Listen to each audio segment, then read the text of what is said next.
Assalamualaikum warahmatullahi wabarakatuh. Apa kabar anak-anak SD Negeri Bima? Semoga kalian selalu berada dalam keadaan sehat dan selalu berada dalam lindungan Allah Subhanahu wa taala.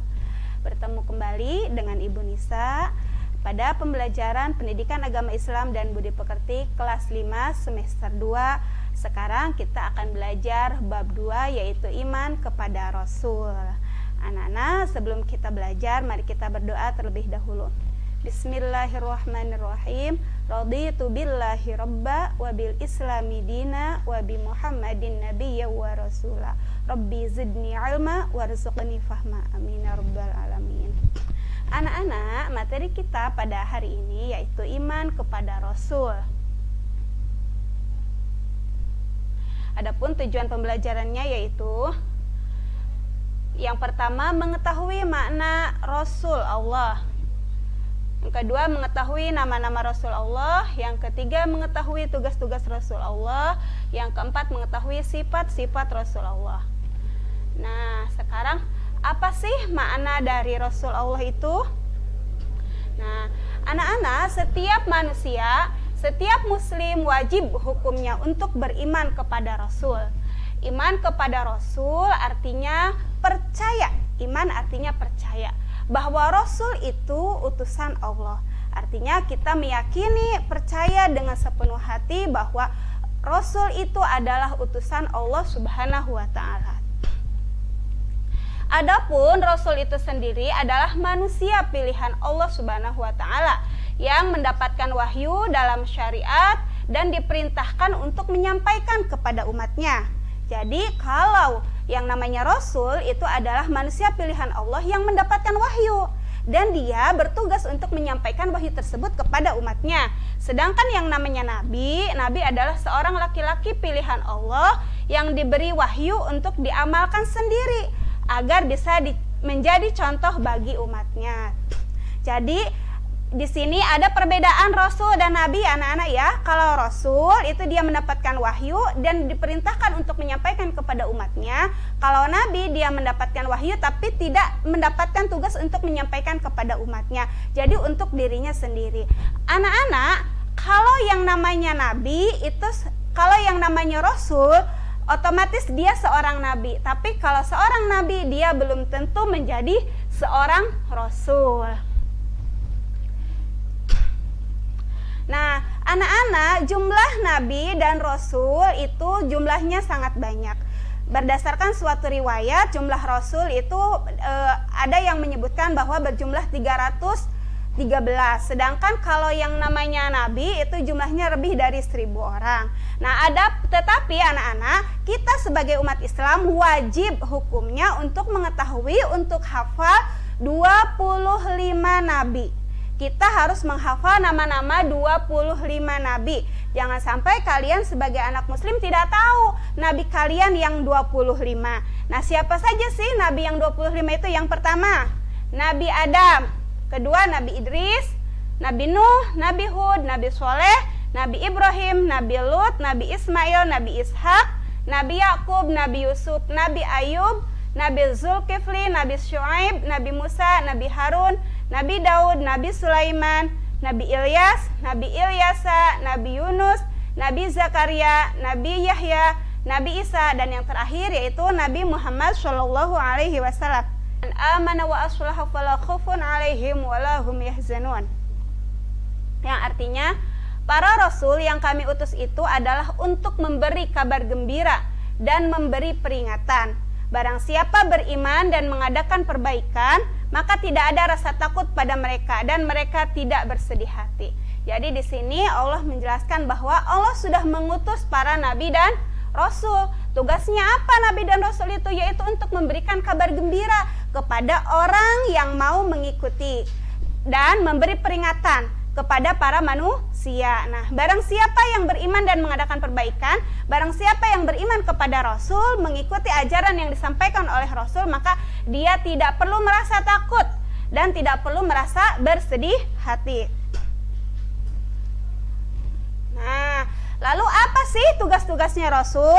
Tugas-tugas Rasul yang pertama yaitu menyeru umat manusia untuk menyembah kepada Allah, mengajak manusia untuk menyembah kepada Allah dan meluruskan kepercayaan mereka kepada Allah. Karena kenapa menyuruh mereka untuk menyembah kepada Allah?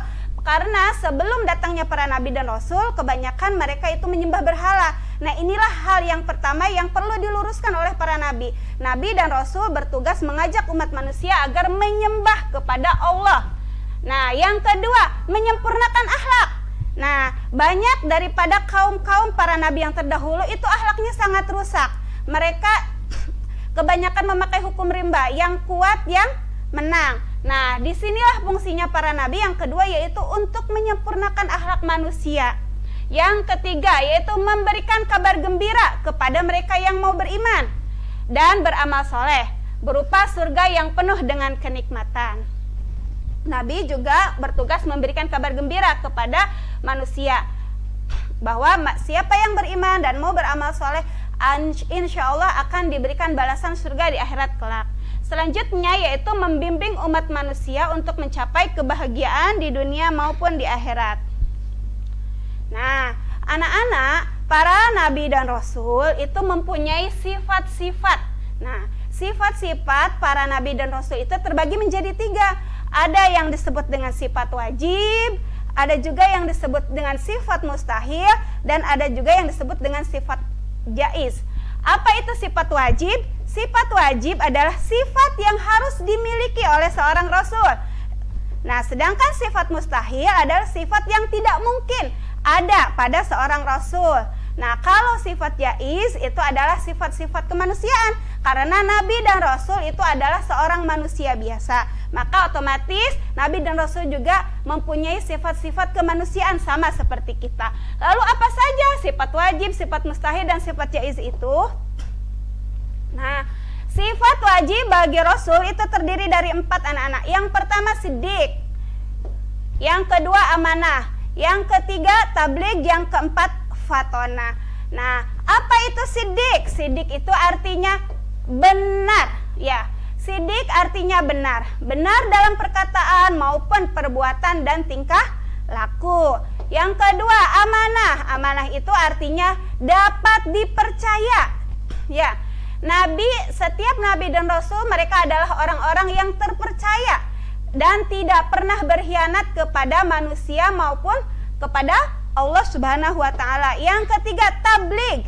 Tabligh itu artinya menyampaikan. Rasul menyampaikan apa yang diwahyukan oleh Allah kepada manusia. Rasul tidak pernah menyembunyikan hal-hal yang diperintahkan kepadanya. Yang terakhir yaitu fatona. Fatona itu artinya cerdas, pandai. Setiap rasul lebih pintar dan mampu berdialog sehingga setiap argumennya diterima oleh umatnya.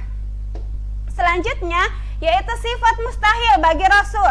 Sifat mustahil bagi rasul juga ini terdiri dari 4 anak-anak. Sifat mustahil ini adalah kebalikan dari sifat wajib. Kalau tadi sifat wajib yang pertama siddiq, kebalikannya yaitu kizib.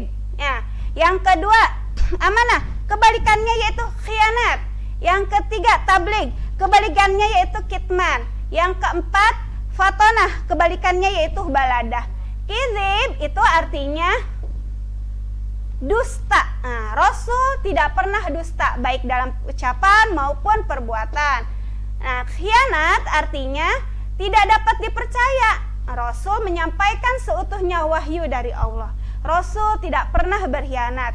Selanjutnya kitman. Kitman itu artinya menyembunyikan. Rasul tidak pernah menyembunyikan wahyu dari Allah. Rasul tidak pernah menambah ataupun mengurangi wahyu yang disampaikan oleh Allah untuk umatnya. Selanjutnya baladah. Baladah itu artinya bodoh. Semua rasul memiliki kecerdasan dan kepandaian. Tidak mungkin seorang rasul itu adalah seorang yang bodoh. Selanjutnya yaitu sifat jaiz. Sifat jaiz bagi rasul tadi disebutkan, sifat jaiz adalah sifat-sifat kemanusiaan yang terdapat pada manusia secara umum. Apa saja sih yang sifat-sifat kemanusiaan tersebut? Nah, seperti ini ya contohnya ya. Nah, kita kan manusia, kita butuh makan, butuh minum, berdagang, berusaha, dan lain-lain. Ya. Nah, seorang nabi dan seorang rasul juga, karena dia seorang manusia biasa, dia juga butuh makan, butuh minum, butuh berdagang, butuh berusaha, ya, butuh menikah, butuh tidur, dan lain sebagainya. Nah, anak-anak, karena Rasul dan Nabi ini memiliki sifat-sifat yang mulia seperti tadi ya, sifat-sifat yang mulia, siddiq, tabligh, amanah, dan fatonah, maka seorang nabi dan seorang rasul itu layak untuk dijadikan suri tauladan bagi umatnya, layak untuk dicontoh. Maka kita sebagai umat muslim wajib mencontoh akhlaknya para nabi dan para rasul. Nah, kesimpulan pada pagi ini yang pertama yaitu, bagi seorang muslim kita wajib mengimani nabi dan rasul sebagai utusan Allah Subhanahu wa taala untuk manusia. Nah, yang kedua, nabi dan rasul adalah manusia pilihan yang terbaik sebagai suri tauladan, sebagai contoh, memberikan kabar gembira serta peringatan untuk kebahagiaan hidup manusia fid dunya wal akhirah, di dunia dan di akhirat. Selanjutnya, nabi dan rasul diberikan anugerah oleh Allah Subhanahu wa taala dengan kecerdasan, kejujuran, dapat dipercaya, dan cara komunikasi yang baik kepada umatnya, sehingga akan sampailah wahyu dari Allah Subhanahu wa taala itu dengan baik kepada seluruh umat manusia. Alhamdulillah, itulah materi pada hari ini. Sebelum Ibu tutup, mari kita bersama berdoa dengan doa kafaratul majelis. Subhanakallahumma wa bihamdika asyhadu an la ilaha illa anta astaghfiruka wa atubu ilaik. Terima kasih atas segala perhatian. Assalamualaikum warahmatullahi wabarakatuh.